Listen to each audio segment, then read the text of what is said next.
encore et bienvenue sur ma chaîne. J'espère que vous allez bien. Et aujourd'hui, je reviens encore à une nouvelle vidéo. Et aujourd'hui, nous allons parler de quelque chose que beaucoup de gens ont entendu parler. Il s'agit de la détermination du sexe de l'enfant. La question qu'on se demande souvent, mais qui est responsable de la détermination du sexe de l'enfant? Est-ce que c'est le père ou bien c'est la mère de l'enfant? Alors, nous devons savoir que, comme nous sommes là, chaque personne dans le monde a une origine. Et quand je parle d'origine, je parle des parents. Alors, nous allons voir que nous sommes là parce qu'il y a un organisme féminin et masculin qui se sont mis ensemble et à la fin, ils ont produit quelque chose d'autre. C'est ce qu'on appelle la fécondation. Après une relation sexuelle entre un homme et une femme, il y a l'homme qui doit libérer les spermatozoïdes, qui doit féconder l'ovule prête chez la femme. Alors, nous devons savoir qu'après la fécondation, il y a plusieurs autres étapes qui doivent se passer. D'abord, rappelons quelques notions de la biologie moléculaire ou bien de la génétique. Moi, comme je suis là, il y a 50% de l'information génétique qui vient du père et il y a également 50% de l'information qui vient de la mère. Et en combinant ça ensemble maintenant, on trouve une autre personne, alors les bébés bien sûr. Nous sommes composés par plusieurs cellules. Et dans la cellule, il y a ce qu'on appelle les noyaux. Les noyaux contiennent l'information génétique qui parle de nous. Je suis tel que je suis parce qu'à l'intérieur de mes cellules, il y a une information spécifique qui me concerne.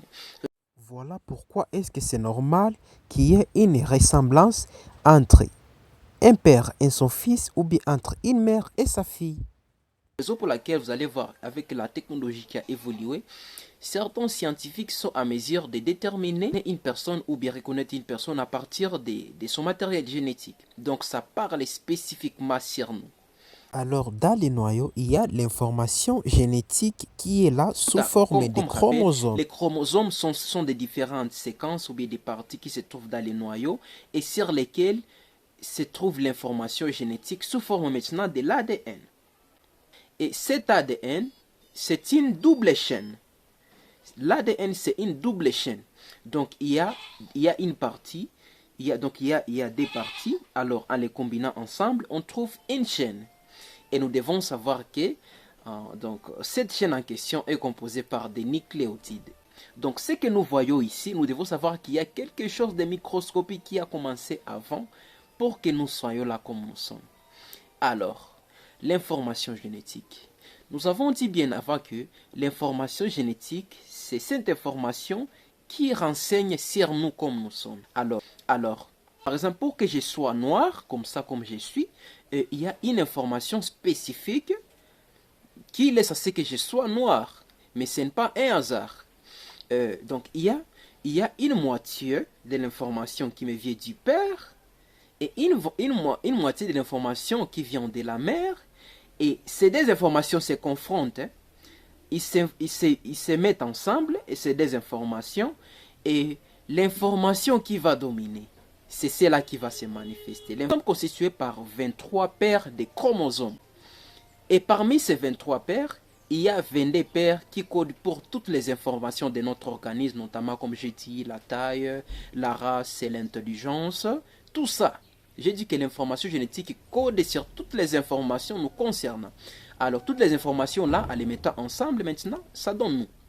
Alors, il y a 22 paires qui codent pour les informations qui renseignent généralement sur nous, sauf sur la détermination des sexes.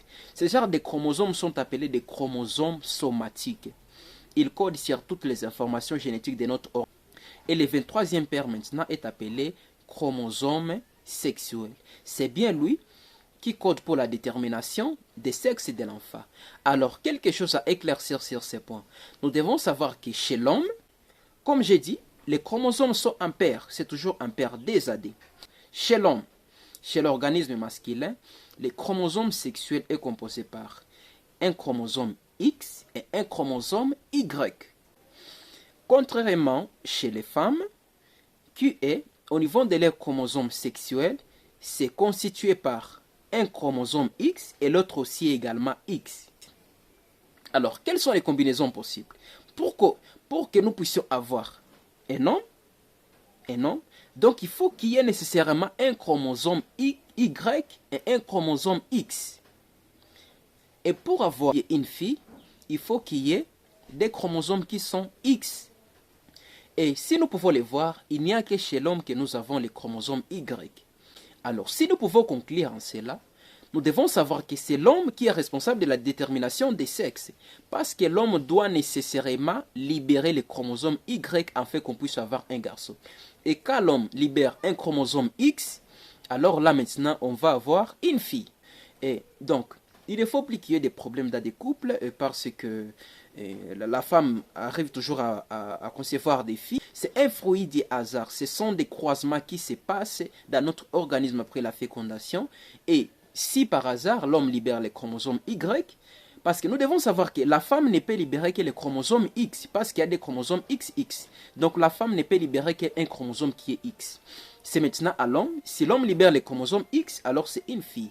Si l'homme libère un chromosome Y, alors ça sera un garçon. J'espère que cette vidéo vous a aidé à comprendre la complexité derrière la détermination des sexes de l'enfant. Et on se retrouve prochainement. Je vous dis ciao. Merci de nous avoir lus. Alors, pour ne rien rater de nos prochaines vidéos, abonne-toi et partage nos contenus. Nous sommes ensemble.